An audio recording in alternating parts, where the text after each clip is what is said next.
Welcome to our YouTube channel.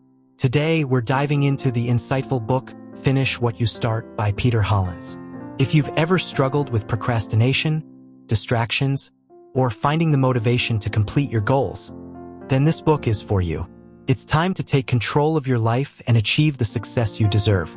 Peter Hollins, the renowned self-help author, delves into the psychology behind why we often fail to finish what we start and provides practical strategies to overcome these barriers. Let's explore the key takeaways from this empowering book. But before we dive into the content, I kindly request a moment of your time to appreciate this video by liking it, subscribing to the channel, and ringing that notification bell. Your support means a lot to me. Thank you so much. One of the main concepts in Finish What You Start is the importance of setting clear, specific goals. Hollins emphasizes the need to break down your objectives into manageable tasks and create a roadmap for achieving them. By doing so, you can stay focused and motivated throughout the process. Another crucial topic addressed in the book is the art of developing self-discipline. Hollins sheds light on the mental obstacles that hinder our progress and provides valuable insights on how to build the self-discipline needed to persevere in the face of challenges. From creating a daily routine to practicing mindfulness, these strategies can help you stay on track towards your goals. Moreover, Finish What You Start highlights the significance of overcoming perfectionism and embracing the concept of good enough. Hollins discusses how the pursuit of perfection can lead to procrastination and self-doubt, preventing us from achieving our full potential. By reframing our mindset and focusing on progress rather than perfection, we can propel ourselves towards success. Throughout the book, Peter Hollins shares practical tips, real-life examples, and actionable advice to empower readers to take charge of their lives and reach their goals. Whether you're striving for personal growth, professional success, or a healthier lifestyle, Finish What You Start offers invaluable insights to help you navigate the journey to accomplishment. Do you constantly start ambitious projects only to run out of steam halfway through? You're not alone. Although it's easy to be enthusiastic about your goals while setting them, many people find that this motivation fades quickly. But it doesn't have to. In Finish What You Start, psychology expert Peter Hollins explains how to develop mindsets and habits that will empower you to follow through on your life goals. In this guide, you'll learn how to spur yourself into action by identifying your existing sources of motivation and designing an environment that constantly reminds you of them. You'll also discover valuable tips for resisting distractions and defeating procrastination. In our commentary, we'll add to Hollins's advice for maximizing your motivation with tips from books like Drive and High Performance Habits. We'll also draw on books like Atomic Habits and The Willpower Instinct to explain some of the neurobiology behind sustained motivation. How to prepare for productive action. Once you've started developing a productive mindset, you'll be somewhat motivated to put in the work required to achieve your life goals. But Hollins argues that there's no need to rely solely on your mindset for motivation. If you prepare properly before you start working, you can plant the seeds for future motivation and make your tasks much easier to overcome. Here are 5 actions you can take to prepare for progress toward your life goals. Action number 1. Set up sources of extrinsic motivation. Hollins advises setting up ongoing sources of extrinsic motivation. Although internal motivators are generally more effective in the long run, supplementing them with short-term extrinsic motivators can boost your productivity. One effective source of extrinsic motivation is social pressure. Ask someone in your life to regularly do motivational check-ins with you. They should know when you need to take productive action, get in touch to make sure you do, and express their disappointment if you fail to act. The threat of letting this person down will motivate you to get things done. Unfortunately, social pressure can also be a negative and demotivating force in your life. In The Willpower Instinct, Kelly McGonigal explains that your brain has mirror neurons that make you empathize with others' actions and emotions. If you see someone close to you indulging in an unhealthy habit, your brain will crave a similar reward, and you'll be more likely to give in to something similarly unhealthy. To avoid falling into this trap, surround yourself with people who share your goals or have high levels of willpower. Positive behaviors are contagious. Being around disciplined people can boost your self-control. According to Hollins, Another way you can leverage extrinsic motivators is by setting up a situation in which you lose or waste a significant amount of money if you fail to take productive action. For example, purchase a year's subscription to a sophisticated diet tracking app. You'll be motivated to track the food you eat so the money you spent on the app doesn't feel wasted. Hollins asserts that you may find it useful to combine these two strategies. Give a friend a sum of money, then tell them not to return it until you complete your goal. This way, you're motivated by the fear of losing money and looking bad in front of someone you care about. The downside of extrinsic motivation.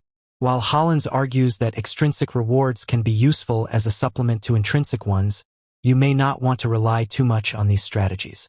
In Drive, Daniel H. Pink warns that external rewards can significantly decrease your intrinsic motivation for the same goals by making you feel like you have less autonomy.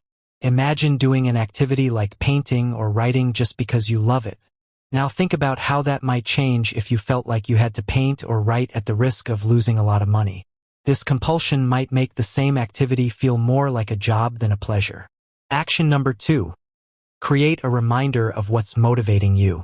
Hollins recommends creating a persistent reminder of your extrinsic and intrinsic motivators so they're always at the front of your mind. This reminder can be anything you associate with your motivators. For instance, you could keep a rock from your vacation to Iceland on your desk to remind you of your intrinsic motivation to be more adventurous in your day-to-day life. Alternatively, if you're leveraging extrinsic motivation by asking a friend to make sure you've written a new song every week, you could change your computer's desktop background to a picture of their face. As these examples illustrate, you should put the reminder somewhere you'll engage with it frequently. Ideally, whenever you encounter your reminder, it'll snap you out of unproductive mental habits like rumination and motivate you to take action. Make this reminder as prominent as possible so you don't overlook it. It's possible to go overboard when creating a visual reminder of your motivators. Many people recommend creating vision boards to boost your motivation, collages of pictures and affirmations that represent your dreams and goals. However, research warns that vision boards can actually decrease motivation. Your brain processes the images on your board as though you've already attained them, reducing your drive to put in the necessary work. Instead of frequently focusing on a vision board, visualize yourself taking action, which research shows is more effective. In addition to creating a reminder of what's motivating you, Hollins recommends making a scoreboard, a visual depiction of your progress on your goals. This is essentially a large to-do list posted somewhere you can see it frequently. Write down tasks you need to accomplish and cross them off as you complete them. Like your other, more general reminder, seeing this scoreboard will motivate you to act. The goal is to make completing tasks feel like you're winning a game. Promise yourself a treat as a prize for accomplishing a major task down the road. Celebrating the steps you take toward this prize will motivate you to continue. Make your scoreboard instantly graspable. The authors of the 4 Disciplines of Execution also recommend building an easily visible scoreboard to serve as an ongoing source of motivation. To make the scoreboard as motivating as possible, they recommend designing it to be easily readable. You should be able to instantly tell if you're winning or losing. That is, whether you're on track to achieve the goals you've set. One way to do this is to use color coding. Color your scoreboard green if you're winning and red if you're losing. Unlike Hollins, the authors don't explicitly recommend offering a prize for when you win the game. Instead, they contend that people have natural competitive instincts that motivate them to work hard when they see a way to win a game in which their score is being clearly tracked. Action number 3. Create strict rules for yourself. Hollins suggests writing a set of rules to help you follow through on your goals.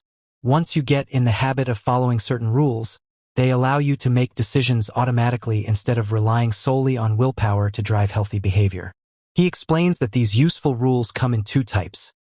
Restrictions that cap the amount of unproductive actions you're allowed to take and obligations that outline actions you must take. To ensure your restrictions and obligations are as effective as possible, make them precise and concrete. Design them to apply every day so you're constantly making progress toward your goals. For example, you could set the restriction that you can't watch more than 2 episodes of a TV show per day, or set the obligation that you must eat a portion of fruits and vegetables with every meal. Habitual action creates neural connections. In the Happiness Advantage, Sean Aker explains why habitually following rules helps you take healthy action without spending willpower. When you repeat an activity regularly, certain neurons in your brain fire together, forming a connection. The more frequently you perform that activity, the stronger this neural pathway becomes, until taking the desired action no longer requires conscious decision-making. For this reason, creating rules that apply every day not only helps you make consistent progress, but it also helps you build habits neurologically as quickly as possible. Aker also offers advice for making the restrictions and obligations you set for yourself as easy to follow as possible. To meet your obligations, reduce the effort and time it takes to start the healthy action. Preparation should take 20 seconds or less. For example, if eating more fruits and vegetables is your goal, chop up your produce and keep it in the front of your fridge so it's always ready to eat. Likewise, to more easily obey your restrictions, increase the effort required for actions you want to avoid. For instance, if you want to cut back on junk food, put it in hard-to-reach places or don't buy it at all. Action number 4. Atomize your tasks. According to Hollins, the hardest part of any task is starting. If you consider the enormous amount of work ahead all at once, it can overwhelm you with anticipation of discomfort and fear. Thus, another useful action you can take to prepare for work is to break your next task down into extremely small, easy-sounding steps. For example, if you need to plan your entire wedding, just focus on one step at a time. Decide on a budget. Write a list of supplies and services you need. Spend 20 minutes researching potential catering options. Making your first step as easy as possible reduces your fear and resistance to the task, allowing you to make progress. As you successfully take little steps, your goal will seem increasingly attainable as you prove to yourself that you're capable of moving forward. This allows you to accelerate your progress over time. If your tasks are boring, make them harder. In the procrastination equation, Piers Steel asserts that people procrastinate not only when tasks are too large and intimidating, but also when they're too easy and boring. If this is the case for you, breaking your tasks down into easier steps won't help. Rather, you need to find a way to make them more interesting. To do this, you might find ways to make your boring tasks harder, so they become interesting challenges. For example, if you're bored of cooking dinner for your family, challenge yourself to use only 4 ingredients per dish. Steele agrees with Hollins that taking small steps forward can give you the confidence you need to further build momentum. However, if you've hit a rough patch and your confidence is unusually low, he recommends spending time with people who think highly of you and can offer words of encouragement. Their confidence in you will give you the boost you need to make progress. Action number 5. Schedule time for self-care. Finally, Hollins recommends setting aside time to rest and take care of yourself. Establish a regimented schedule with plenty of time for work, but also schedule a significant amount of time during which you must relax. According to Hollins, if you never allow yourself time to rest, you're likely to build up chronic stress. This stress can wreak havoc on your productivity. You'll find it more difficult to build the willpower necessary to take productive action, and the fears that discourage you from acting can overpower you much more easily. In Why Zebras Don't Get Ulcers, Robert Sapolsky explains that chronic stress causes far more harm than simply hindering your productivity. For instance, because the body stress response increases your blood pressure, chronic stress can cause hypertension, chronically high blood pressure. When this occurs, blood returns to your heart at a faster rate, slamming into the wall of your heart and causing it to thicken. Similarly, high blood pressure damages the walls of your blood vessels, causing plaque to accumulate there. These factors make it more likely that you'll suffer from a wide range of cardiovascular diseases, increasing your risk of having a heart attack or stroke. Hollins notes that even if you're not chronically stressed, your brain requires periods of unfocused rest to function optimally. Unfocused attention and mindless activities like daydreaming trigger alpha waves, a type of neural activity that promotes creativity and feelings of happiness. Such benefits make it much easier to progress toward your goals.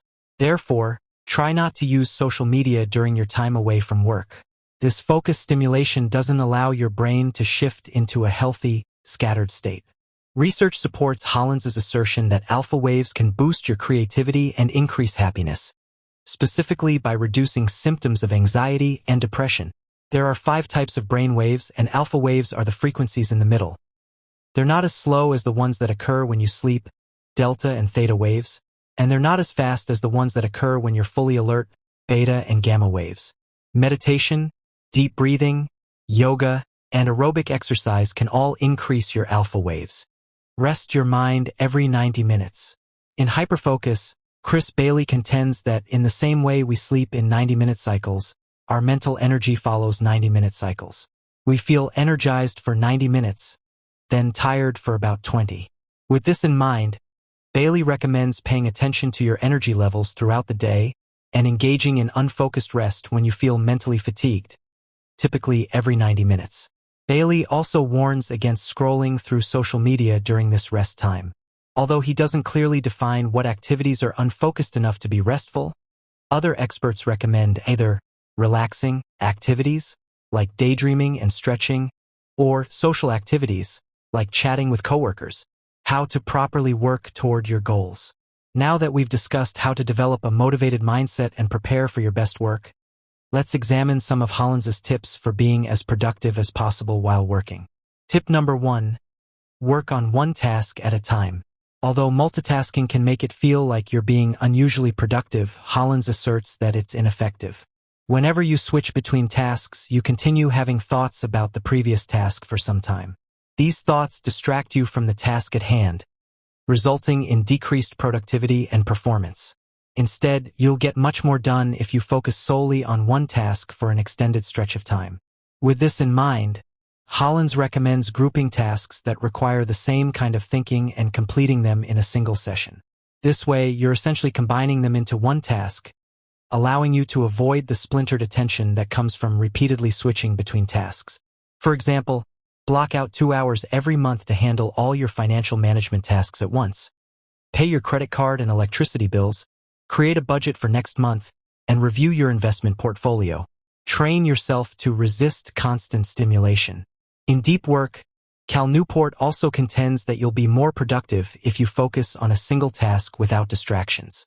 He notes that many people struggle to do this because they feel a compulsion to seek constant stimulation through new tasks. To combat this urge, the next time you're in a situation where nothing is happening, for instance, if you're sitting in your dentist's waiting room, resist the urge to grab your phone. Let yourself be bored. Observe your surroundings or let your mind wander. The more you practice this, the better you'll get at handling tasks without needing constant stimulation or distraction. Furthermore, Newport argues that it's particularly important to strategically group all tasks that require the internet. The internet is designed to be addictive, as Newport discusses at length in Digital Minimalism, so it requires extra effort to avoid continuous task switching and distraction. To stay focused, schedule specific times for using the internet and don't go online at all outside of these times. Keep a notepad handy, and any time you think of something you need to do on the internet, write it down. When your scheduled internet time comes around, you'll have a clear, focused agenda. Tip number 2. Combine treats with tasks. According to Hollins, another way that you can maximize your productivity is by treating yourself at the same time you complete unpleasant but necessary tasks. For example, order delivery from your favorite local restaurant and eat it while researching how to set up a retirement fund. Hollins explains that normally, your desire for short-term pleasure is at war with your desire for long-term improvements to your life. You must sacrifice one for the other. Unfortunately, short-term pleasure often wins, causing you to continually treat yourself and put off productive action. However, if you can find a way to make productive action pleasurable in the moment, you'll resolve this conflict. Consequently, you'll be motivated to finish tasks that you might have otherwise avoided indefinitely. The neurochemistry of combining treats and tasks. In Atomic Habits, James Clear explains why pairing pleasant and unpleasant activities is a more effective strategy for long-term growth than you might expect. When you anticipate a pleasurable activity, your brain releases the neurotransmitter dopamine, which creates a sensation of desire and motivates you to act. This dopamine spike is stronger when you anticipate the reward than when you actually receive it, so craving a task can strongly motivate you to do it even if the task itself isn't strongly pleasurable. Regularly combining treats with unpleasant tasks allows you to intentionally stir up cravings for the paired activity. If you perform these activities together for long enough, your brain will associate them. Then, Thinking about the unpleasant activity will trigger dopamine release and craving as you anticipate the treat, and you'll be motivated to do them both. This craving will help you sustain this behavior indefinitely. Tip number 3. Resist compulsions by considering the future. According to Hollins, an effective way to resist compulsions and distractions is by considering your life in its totality rather than just the immediate present. If you're being productive and you notice that you're about to stop and surrender to a compulsion, stop and think about how you'll feel about your decision in the future. You'll gain a more accurate idea of how little this compulsion will please you in the long run, motivating you to resist it. When you think about the future, consider imagining the worst-case scenarios that could occur if you gave in to your compulsions or put off work. Hollins contends that fear of these negative futures may motivate you to make wiser decisions. For example, if you're tempted to watch TV instead of spending time playing with your child, imagine how heartbroken you'd feel if they grew up emotionally distant and rarely talked to you as an adult. Use this strategy in moderation.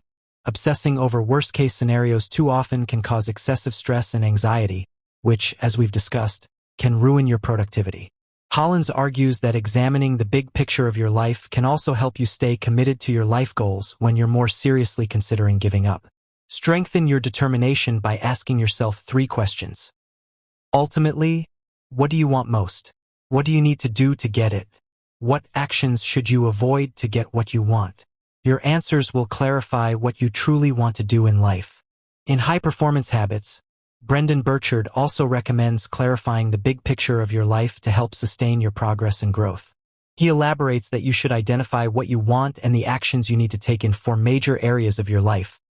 Self, the person you want to become. Social, the kinds of relationships you want to build. Skills, the specific strengths you want to develop. And service, the difference you want to make in the world. You can't predict what will make you happy. In Stumbling on Happiness, Daniel Gilbert argues that imagining how you'll feel about a decision in the future and acting accordingly doesn't always make you happy. On the contrary, these decisions often make you actively unhappy. This is because people tend to make inaccurate predictions about the future. For instance, we typically assume that the future will be more similar to the past than it really will be because we use our past experiences as a reference point. For example, someone might alienate their significant other with paranoid behavior because they suspect that they'll be cheated on, like they've been cheated on in past relationships. Another way we make inaccurate predictions is by assuming things will turn out better than they really will. It feels better to imagine pleasant futures, so your brain tends to omit unpleasant possibilities when making predictions. If this is true, Hollins' suggestion to imagine worst-case scenarios might help you arrive at a more realistic vision of the future by counteracting your natural optimistic bias. In conclusion, Finish What You Start by Peter Hollins is a must-read for anyone looking to break free from procrastination, boost their productivity, and achieve their dreams. By implementing the strategies outlined in this book, you can cultivate the mindset and habits necessary to follow through on your aspirations and make lasting changes in your life. You can find the link to acquire a copy of this extraordinary book in the description below. Thank you for watching this video. I hope you guys enjoyed that video. If you found this book summary helpful, be sure to give this video a thumbs up and subscribe to our channel for more book summaries and self-improvement tips to help you achieve your goals and lead a more fulfilling life. And share this uplifting summary with someone who may benefit from hearing them. Leave a comment down below if you've read this book or have any other recommendations for us. And also don't forget to explore our curated playlists of book summaries covering various topics. Stay tuned for our next video where we will be discussing another impactful book. Until next time, stay motivated, stay inspired, and remember to always finish what you start. Happy reading!